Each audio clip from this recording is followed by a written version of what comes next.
হচ্ছে আসলে আমাদের এখানে কমেডিটাকে মানে খুব সোজা করে অনেক ইজি করে দেখা যায় আর কি।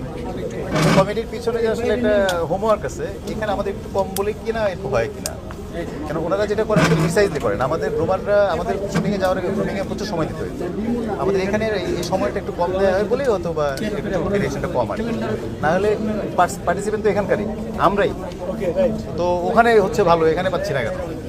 আমার মতো আমি বিশ্বাস করতে চাই আমার মতো আরও হাজার হাজার পারফরমেন্স আছে, বাংলাদেশে পারফর্মার আছে, ওরা কলকাতায় গেলে ভালো করছে, এখানে পাচ্ছে না কেন।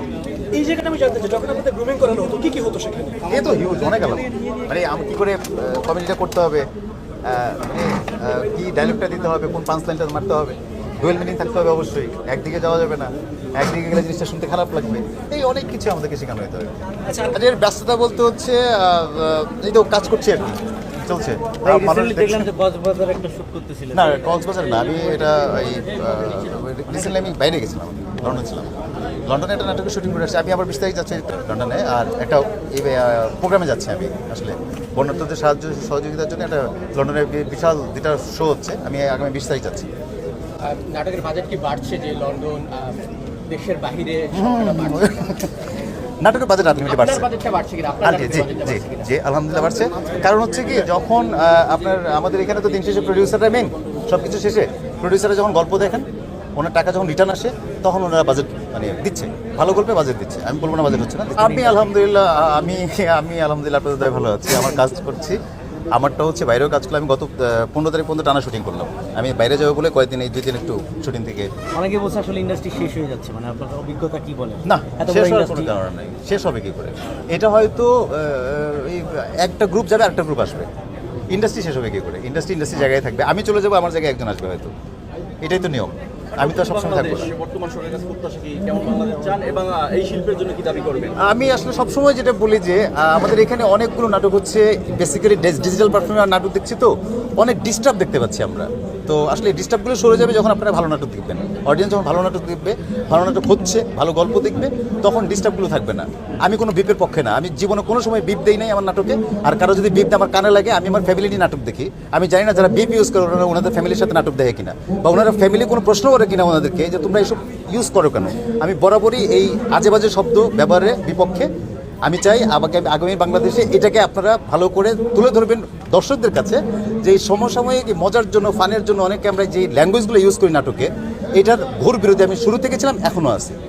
সো এগুলো যখন চলে যাবে, সুন্দর নাটক আসবে। বাংলাদেশের ল্যাঙ্গুয়েজ ভাই, বিশ্বাস করেন, আঞ্চলিক ভাষার মতো রসবোধ আর পৃথিবীতে কোথাও নাই, শুধু যদি আমরা স্ল্যাংগুলো বাদ দিই। আপনারই সহকর্মী শামীম হাসান সরকার একটা কথা বলছে ইন্টারভিউতে, আসলে সরকার স্বৈরাচারী সরকার পতন হয়েছে, কিন্তু নাটক ইন্ডাস্ট্রির মধ্যে এখন অনেক স্বৈরাচার আছে। এটা হচ্ছে একান্তই আমার বন্ধুর ব্যক্তিগত মতামত, সে হয়তো ফিল করছে, মানে আপনি ফিল করেন কিনা বা শোনেন ভাই, আমি ওইভাবে বলতে চাই, আমি বলি সব জায়গায় ডিস্টার্ব আছে, আমাদের নাটকে না, সব জায়গায় ডিস্টার্ব আছে।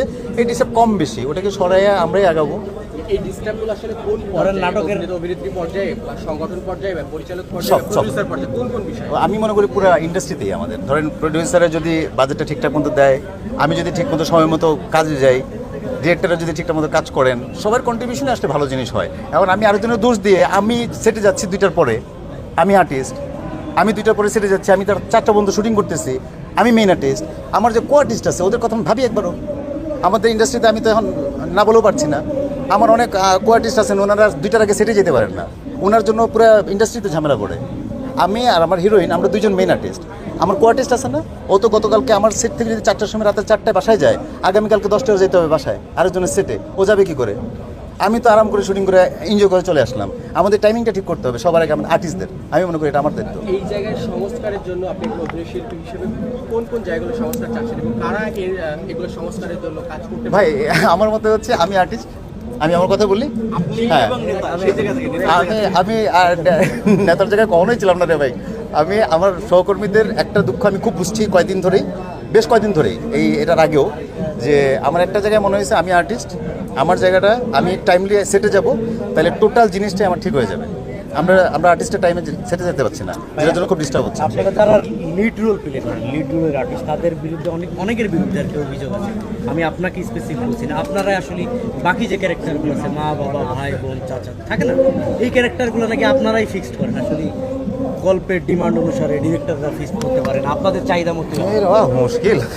মানে নাটকের মা বাবারাও ঠিক করেন না? হ্যাঁ, এটাও একটা ভালো প্রশ্ন করছেন। অনেক সময় করতে হয়, করে, এবং তো আমিও করি, বাস্তব কথা যেটা।